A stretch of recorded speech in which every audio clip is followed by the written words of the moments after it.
Bonne fin de journée du mardi, mesdames, messieurs. Une mort suspecte au Témiscamingue. Le corps d'un homme a été retrouvé sans vie la nuit dernière dans un stationnement à Lorrainville. Aujourd'hui, il y a bien des enquêteurs qui étaient sur place pour éclaircir les circonstances de ce décès. Kimberly Hall.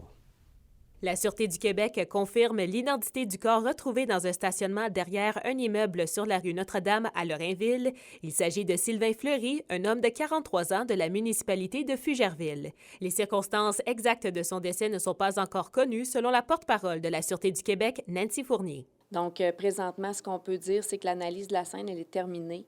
Maintenant, on va attendre les résultats de l'autopsie pour justement pouvoir clore notre enquête. Rappelons que la SQ a été appelée vers minuit lundi pour un possible décès. Les autorités ont installé un périmètre de sécurité dans le stationnement pour procéder à une enquête. Un véhicule a aussi été analysé dans le périmètre de sécurité. Pour l'instant, on ne sait pas si le véhicule appartenait à Sylvain Fleury. Pour la petite communauté du Témiscamingue, c'est un événement qui ébranle les citoyens de cette municipalité familiale. Bien, en fait, pour habiter proche, ayant des petits-enfants et tout, je trouve ça un peu effrayant. J'avoue, une municipalité comme Lorrainville, je ne m'attendais pas, mettons. On a quand même des petites familles proches, donc on se demande toujours ça va être quoi la prochaine chose. Mais oui, c'est sûr que c'est inquiétant. C'est sûr qu'il arrive toujours des petits événements, mais on se tient à l'écart. C'est sûr que c'est inquiétant en tant que tel. Justement, moi aussi, j'ai des enfants. J'ai pas envie que ça se puisse retrouver dans n'importe quel quartier dans le coin. Ça peut être aussi bien un jeune de 8 ans, 9 ans qui tombe là-dessus, qui tombe sur un traumatisme. C'est jamais plaisant. On n'est pas à l'abri, ça peut arriver n'importe où. On dirait bien. Derrière, il y avait un coffre. Je sais pas à quelle heure ça a été trouvé, mais j'ai lu ça un matin que justement, il y a quelque chose qui est arrivé, puis c'est sûr, c'est pas le fun. Le nouveau maire de la municipalité, Jean Martineau, est préoccupé et secoué par la situation dans sa municipalité. C'est une triste nouvelle. Le Témiscamingue, c'est petit, fait qu'on n'aime pas trop avoir cette nouvelle-là. C'est certain que, comme en ce moment, on n'a pas trop de détails. Kimberly Hall pour RNC Nouvelles. Et des événements suspects succéderaient entre les murs du centre de détention à Amos. Selon des renseignements obtenus par Nouveau Info, 2 incidents, dont un impliquant la mort d'un jeune détenu, sont survenus au cours des 2 derniers mois. Il y a une soixantaine de jours, une bagarre liée à l'utilisation d'un téléphone cellulaire serait survenue, entraînant l'hospitalisation d'un détenu. Et le 4 octobre dernier, Devon Gagnon, 26 ans, de Saint-Marc-de-Figuerie, est mort en prison. Selon le syndicat des agents de services correctionnels, il aurait consommé du fentanyl. On vous en parlait hier, la Fonderie Horn et Québec font face à une demande de recours collectif et Alexandre, 24 heures plus tard, là, on réagit.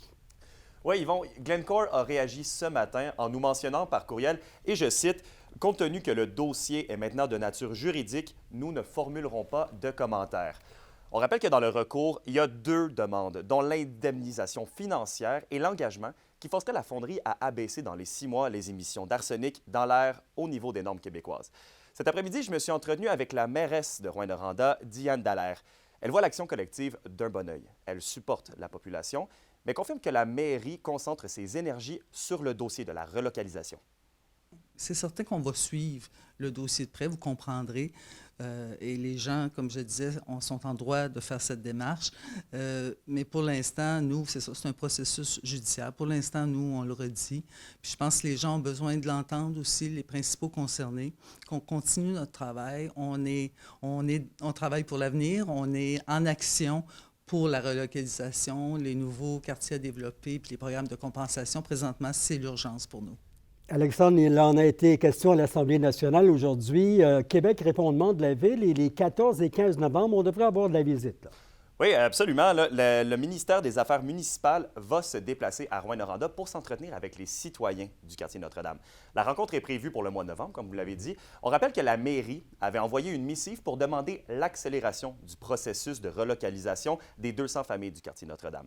La mairesse demande plus de consultations avec les résidents et tient à ce que les choses soient le plus simples et faciles pour les Rouyn-Norandiens. Voici quelques réactions de citoyens qu'on a rencontrés ce matin au centre-ville de Rouyn-Noranda. C'est difficile pour nous, les habitants de Rouyn-Noranda, parce que moi, par exemple, je suis immigrante et je suis contente d'arriver à Rouyn parce que c'est une petite ville qu'on aime tous. Et puis, quand cette problématique se pose, on se questionne tous sur est-ce que je reste ou pas. Un gros espoir. J'espère vraiment que la situation, parce que les inquiétudes des gens, je pense que ça ne part pas de rien, là. Pour moi, ils n'ont peut-être pas besoin d'avocats. S'il y a une entente entre les 2 parties, j'ai l'impression que ça sera plus plausible, ça s'arrête de même. On sait que ça va prendre plusieurs années, là, quand même. On est conscient et consciente de ça. Mais qu'on gagne ou pas, je suis sûre qu'au moins, ça va permettre aux gens de prendre conscience, de se renseigner sur les réalités, puis ça va permettre au mouvement de continuer à avancer. Bien, qu'on leur demande, oui, c'est vrai que c'est important. Mais une entente amiable, je pense que ce serait le mieux. C'est un dossier qui est loin d'être terminé. Un point à mentionner, hier, le ministre nouvellement responsable de l'Abitibi-Témiscamingue, Jean Boulet, a mentionné qu'il ne s'attend pas à des délais supplémentaires pour la relocalisation des familles du quartier Notre-Dame en raison de cette action collective. Alexandre, merci.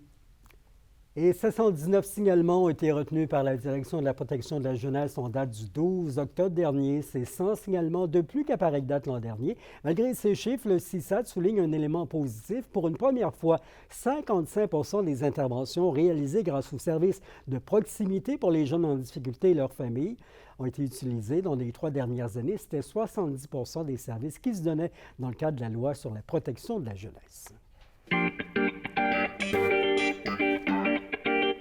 Bouge de l'art présente une saison 2023-2024 riche en spectacles. Sa plus récente création, Glitch, sera tournée dans de nombreuses villes au Québec et en Ontario. La pièce sera présentée le 4 novembre à la salle Desjardins, le 7 novembre au Théâtre des Esquerres à Amos, le 11 novembre au Théâtre du Cuivre.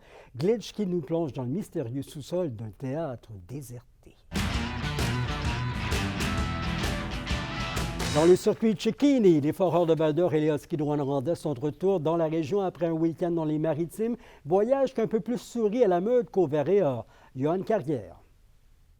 Ce sont 3 revers en autant de matchs qui se sont ajoutés à la fiche des Foreurs lors du premier voyage de l'équipe dans les Maritimes. Malgré les défaites, l'entraîneur-chef du Vert-et-Or indique avoir aimé ce qu'il a vu de ses joueurs. Selon Maxime Desruisseaux, les résultats ne racontent pas toute l'histoire. Sur 9 périodes de jeu, il y a une période que je n'ai pas aimée. J'étais content parce que, quand tu perds 5-1, des fois, tu commences à te remettre en question comme groupe d'entraîneurs parce que tu veux trouver des solutions, tu veux amener des bons points à ta gang. Puis, un recruteur de la Ligue nationale dimanche qui est venu prendre un café avec nous, puis il nous a dit « Max, je ne comprends pas, vous ayez perdu. » Le choix de premier tour des Foreurs au dernier repêchage, Philippe Veilleux, a notamment marqué son premier but dans la LHJMQ samedi à Halifax. Maxime Desruisseaux se réjouit du travail de son attaquant de 16 ans qui cumule 8 points en 12 rencontres. Les gens, depuis le début de l'année, voient comment il est talentueux, sa vision de jeu, son lancer. Puis, j'étais pas, mais je vous l'avais dit ça également, puis j'y avais partagé à lui aussi. Je n'étais pas inquiète parce qu'il y avait tellement de chances de marquer à tous les parties que c'était une question de temps avant que ça arrive. Du côté des Huskies, l'équipe revient des Maritimes avec 2 victoires et 1 défaite. L'entraîneur-chef Martin Dagenet a tenu à saluer les performances du gardien William Rousseau et de sa brigade défensive, aidée du retour au jeu du capitaine Dylan Gill. J'ai pas aimé le premier match à Charlottetown. Je trouve pas qu'on a très, très bien joué. Je pense que c'est William Rousseau qui nous a permis de gagner ce match-là avec plusieurs arrêts spectaculaires. Puis je te dirais que les 2 matchs par la suite, ça a peut-être été deux de nos meilleurs matchs de la saison. Oui, on a perdu contre Halifax. On a perdu parce que nos unités spéciales n'ont pas été bons, surtout l'infériorité numérique. Mais on a quand même dominé 42-18 dans les lancers contre une très bonne équipe. Ce sont les Olympiques de Gatineau et les Voltigeurs de Drummondville qui seront en visite à Val-d'Or et Rouyn-Noranda cette fin de semaine. Les 2 équipes de la région pourront ensuite renouer avec certaines formations des Maritimes, alors que les Wildcats et les Highlanders seront de passage la semaine prochaine. Johan Carrière, RNC Nouvelles, Val-d'Or. Vous l'avez vu, le ciel s'est ombragé. Les températures sous zéro la semaine, c'est synonyme de flocons de neige. La nuit qui vient cependant des nuages et des averses, minimum autour de 10-11 degrés. Demain, jeudi, il pleut avec de 10 à 13 degrés. On a aperçu vendredi 16 degrés et de la pluie. Vous nous dites apprécier lorsqu'on se rencontre en ville les bulletins de Nouveau Info. Merci de nous partager ces bons commentaires. On les transmet, ne vous en faites pas, à tous les membres de notre équipe. Passez une bonne soirée. On se retrouve demain à 17h06. Merci d'être là.